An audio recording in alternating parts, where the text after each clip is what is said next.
morning, children. Welcome to today's program. My name is Teacher Helen from Jesus Living Fountain Ministries International. I know you are ready for the program today. Let us pray. Father God, in the name of Jesus, we want to thank you. We want to give you praise and honor. We want to adore your holy name for whom you are, Jehovah. Thank you because of your faithfulness. Thank you because of your love. Thank you because of your care, your goodness, and your mercies that have been upon us, my Father, throughout the week. And even today, as we start the program, King of Glory, we pray that you shall, my Father, enable us to hear from you. Thank you because you are going to speak to us, my Lord, in a language that we can understand. I thank you for my viewers this day. As they sit down, my Father, to listen to this, to what you are teaching us today, I pray that, Jehovah, you shall open their minds and their hearts that they may receive from you. Thank you, Holy Spirit, because you are going to direct us and lead us. In Jesus' name we pray and say, Amen. So I want to thank you so much for tuning in today. Before we move on, I want to welcome you to today's presentations. I believe that you are going to enjoy every session of our presentation today. Welcome. Is memory Jorok and then our memory was Isaiah chapter 41 verse 10. It says, so do not fear, for I am with you. Do not be dismayed, for I am your God. I will strengthen you and help you. I will uphold you with my right hand. Thank you. Praise God once more.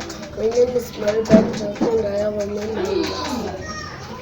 Exodus chapter 4 verse 12, it says, now go, I'll help you to speak and I will tell you what to say. Thank you. Acts chapter 7 verse 22, it says, Moses was educated in all the wisdom of the Egyptians and was powerful in speech and action. My name is Dorcas Danavi and I have a memory verse from Hebrew chapter 3 verse 5. It says, Moses was faithful as a servant and all God's house testified to what would be said in the future. Praise God. Praise God again. My name is Prince Godfrey. My name is John Murithi. My name is Joseph Mwangi. My name is Samuel Kamau. And we have a song.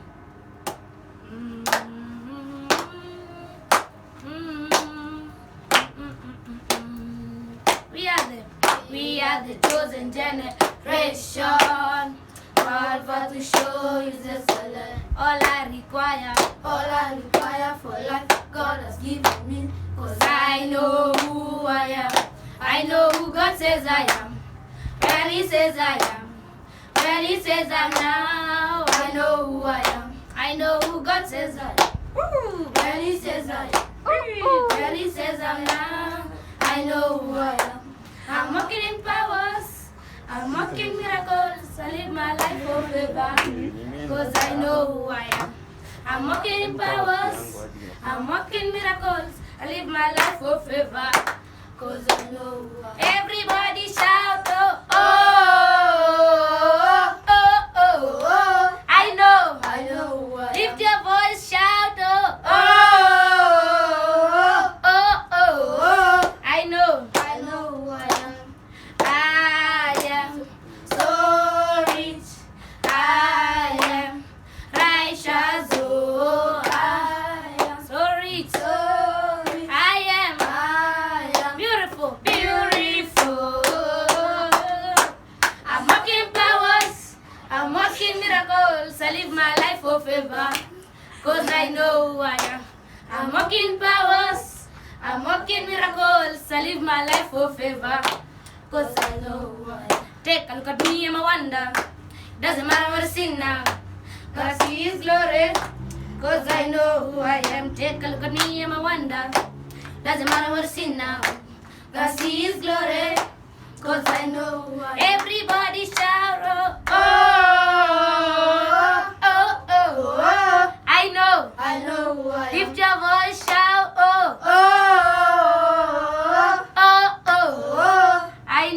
I know who I am. Thank you. Welcome. Thank you so much for the wonderful presentations. I believe all of us have enjoyed. I'm happy. God bless you so much for those presentations. Last time when I was here, I was speaking about the children of Israel, how Moses led the children of the Israel from Egypt and unto the Red Sea. And we saw the miracles and the plagues that Moses performed in Egypt, how God used Moses. But I realized that some of us could not even maybe understand who Moses was. And therefore I thought it would be wise enough maybe to go back and review about Moses, because I know there are those maybe among us who may not really understand about Moses. And therefore today's topic is about the birth of Moses. So I'm taking my extract from the book of the Bible, from the book of Exodus, chapter 2, verse 1 to 10. It may not have looked like a promising future when Joseph was sold and rejected by his brothers and sold to the Egyptians. But despite all that they did, God turned everything for good, or rather it worked for good. So Joseph went to Egypt, and God made him a very promising man. He was made a very senior person. He became a leader in Egypt, and therefore whatever was meant to be evil, God turned it for good.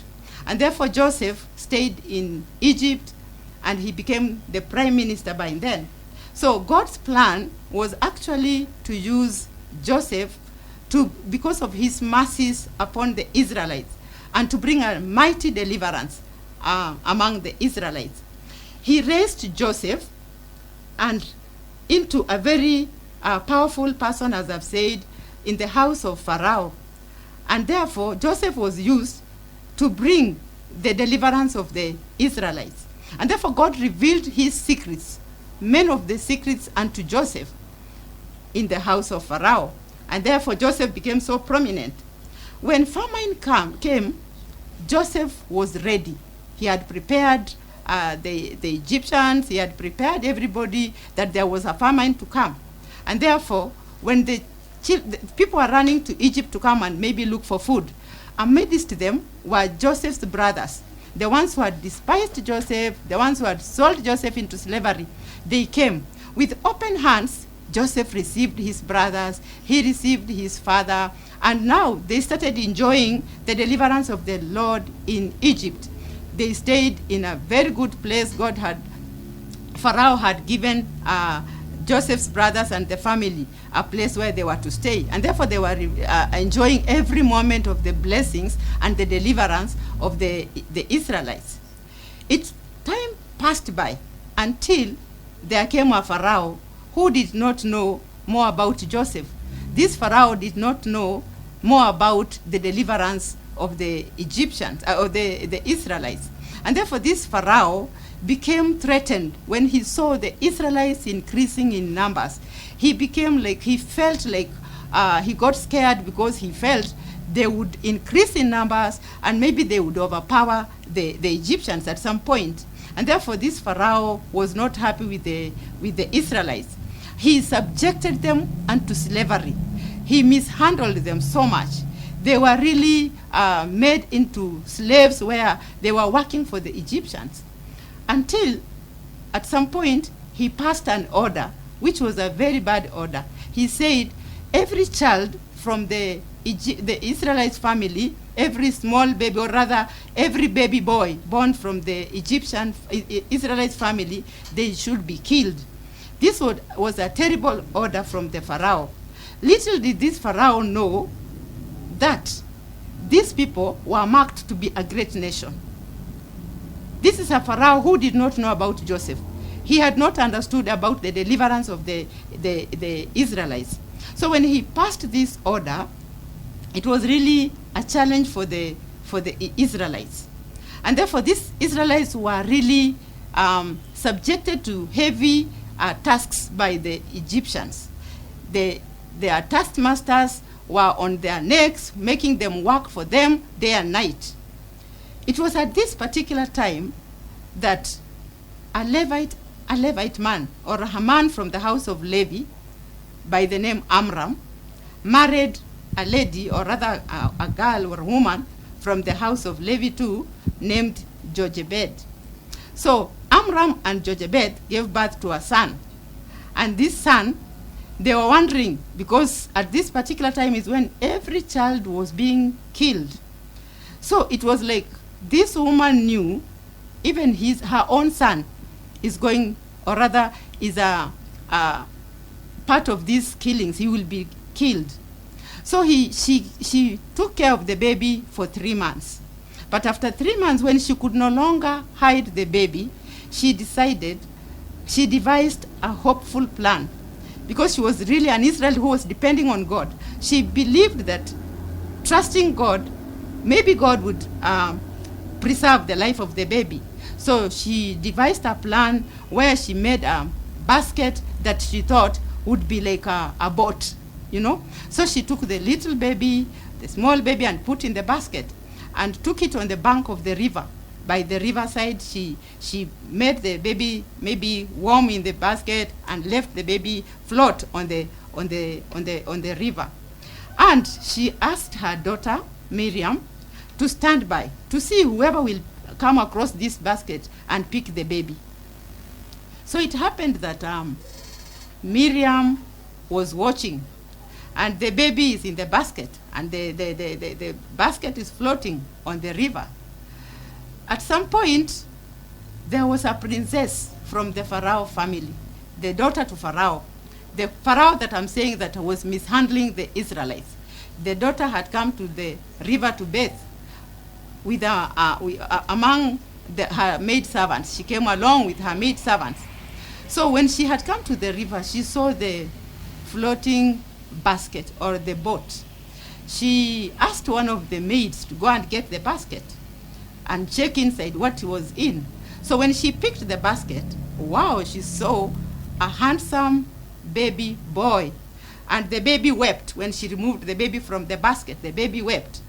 And then this girl, or this lady, was so compassionate. She had compassion over the baby. So the maids were telling her, how can you take, because she said, I know this is one of the Hebrew sons. This kid must have been hidden by the Hebrew women. And the maid servants were telling her, and the way your father hates them. But she insisted that she will bring up the baby for herself. So she thought she will adopt this son. So when she took the baby, Miriam was waiting to see what will happen. Miriam came and asked her if she was willing to get somebody to assist her to take care of the baby. And she told Miriam, fine, I don't mind. So Miriam ran home and called the mother. And the mother came. So she came as if she was not the mother. So this woman, the princess, decided to name the baby Moses, because she said she had drawn the baby from the water. And therefore she named the baby Moses. And she gave Moses to this woman whom she didn't know was the mother. So the mother went with Moses. Of course, now, being the mother, she must have taught Moses what she knew was the right things for Moses to know as a son of the Israelites. She must have taught Moses what the Israelites believed and so forth. So she brought Moses up until when Moses grew up. Now she returned the baby to the princess, the Pharaoh's daughter. And therefore Moses started to enjoy all the privileges of Moses started enjoying the privileges and the pleasures in the house of Pharaoh. He grew up in the house of Pharaoh like one of the sons, or rather one of the children for Pharaoh. Now, after that, Moses realized that he had known a lot about the Israelites. I don't want to go to details of what happened, but I want us to look at now, what do we learn from this? Number one, there was abuse of power. The fact that Pharaoh was in a position of power, he really mishandled the Israelites. he realized that he had the power to mishandle them. He could abuse them in whichever way he did. So you realize that there was abuse of power. And even today, it can apply to us, even as children. Sometimes we abuse our positions. Maybe you are a firstborn in a family, and you realize that the young ones are subject to you. You don't care how you handle them. Maybe that's when you feel, if you are watching a movie and somebody is saying they want to see something else, you are like, no, you will watch what I want to watch. That is abuse of power. Sometimes maybe you are a prefect even in school, and you have been given to be in charge of the rest of the children or the students or the learners. You maybe take some tidings here and there, some little maybe pleasures from others. Maybe it is even money. Some of the children can be given maybe 10 bob so that they don't work with the others when they are going to work. That's abuse of power. So what are we learning? God hates abuse of power. God wants us to be what he wants us to be in the position he has put us. So when you have been given a particular position, do not mishandle that position. Do not misuse power. The other thing I learned from this story is that we need to be compassionate. We need to be a people who have compassion over others. So, like the Pharaoh's daughter, you realize Pharaoh's daughter was compassionate when she saw Moses and she picked Moses. So we need also to be compassionate. And another thing I realized that God had a purpose for Moses' life. And he has a purpose for each one of us. So there's nobody who has just been born for nothing. There is a purpose that God has for your life. So it will be very important as you listen to the word of God, as you go to Sunday school, you learn to desire to know the purpose of God in your life. And the other thing I also realized is that God protects children. God preserved Moses. You can see Moses was at the verge of dying. Anybody would have killed Moses, because from the riverbank, you can imagine there were snakes, there were crocodiles. But imagine in that state, God protected Moses. And God is able to protect and preserve our lives even today. So we should continue trusting in God, because we know God is able to preserve us. And the other thing I realized that God had a plan for Moses to be a deliverer of the Israelites. And therefore God has a plan for us. Lastly, I want to say that our memory verse will come from the book of Luke chapter 6. Luke chapter 6 verse 31. Do to others as you would love them to do for you. So let us learn to do for other people what we would love them to do for us. Luke chapter 6 verse 31. Do to others as you would have them do to you. That is the desire of my heart today. Let us pray. Father God, in Jesus' name, we thank you even for the word that you have spoken to us. As we continue, my Father, relating with one another, our desire is that, my Father, we may hear your word and work on it in our hearts, oh God. Thank you because today you have spoken to us that we do to others what we would like to be done to us. How I pray that this word, my Father, shall be a practical word in our lives for the glory and honor of your name. And it's in Jesus' name we prayed and said, amen.